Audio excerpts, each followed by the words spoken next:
আসসালামু আলাইকুম। আজকে দেখাচ্ছি জিআই পণ্য টাঙ্গাইলের পোড়াবাড়ি সমসম, বাংলাদেশ ব্ল্যাক বেঙ্গল ছাগল, রংপুরের হাড়িভাঙ্গা আম, নাটোরের কাঁচাগোলা কুমারখালী বেডশিট, বাংলাদেশের কালিজিরা, বাংলাদেশের শীতলপাটি। এটা নিয়ে শুধু আমরাই মালিকানা একমাত্র বাংলাদেশ। নাটোরের কাঁচাগোলা, মৌলভীবাজারের আগর, এগুলো আমাদের দেশের সম্পদ। যশোরের খেজুর গুড়, চাইলে অন্য কোনো দেশ তাদের বিখ্যাত, আমাদের দেশের এগুলো। দিনাজপুরের কাঁঠালগুড়, রংপুরের শতরঞ্জি, জামালপুরের নকশিকাঁথা, বিজয়পুরের সাদামাটি, বাংলাদেশের কালিজিরা, শেরপুরের তুলসীমালা ধান, টাঙ্গাইলের শাড়ি,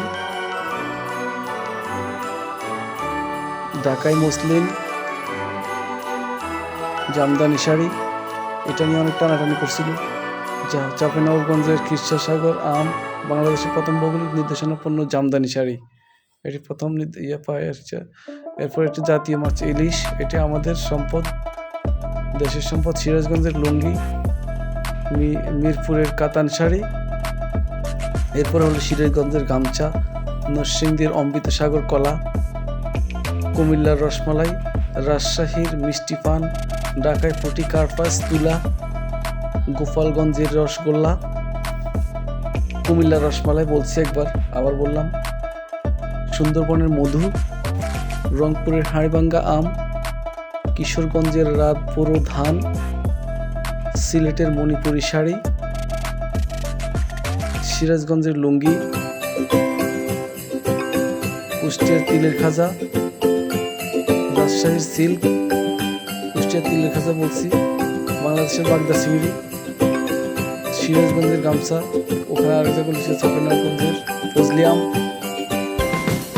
গোপালগঞ্জের ব্রোঞ্জের গহনা, বিখ্যাত চাঁপাইনবাবগঞ্জের ল্যাংড়া আম, বাংলাদেশের শীতলপাটি বলা হয়েছে একবার, কুমিল্লার খাদি, এটিও বিখ্যাত, বাংলাদেশের বগুড়ার দই বিখ্যাত, চাঁপাইনবাবগঞ্জের আশিনা আম, বাংলাদেশের বাগদা চিংড়ি, রাজশাহীর সিল্ক।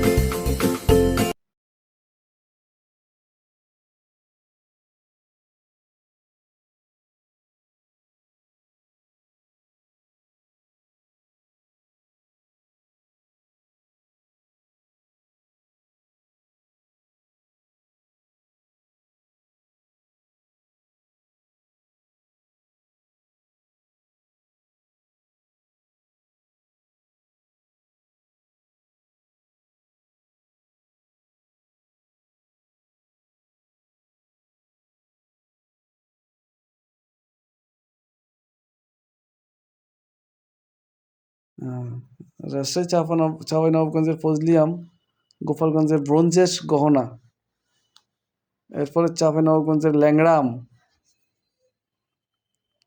বাংলাদেশের শীতলপাটি, এটা একবার দেখানো হয়েছে, আবার দেখাইলাম। কুমিল্লার খাদি, যেটা বিখ্যাত পুরো বিশ্বের মধ্যে, বগুড়ার দইও আছে। এরপর চাঁপাইনবাবগঞ্জের আশিনা আম, এটাও চাঁপাইনবাবগঞ্জেরই, এবং বাংলাদেশের বাগদা চিংড়ি, রাজশাহীর সিল্ক শাড়ি, নরসিংদীর লটকন,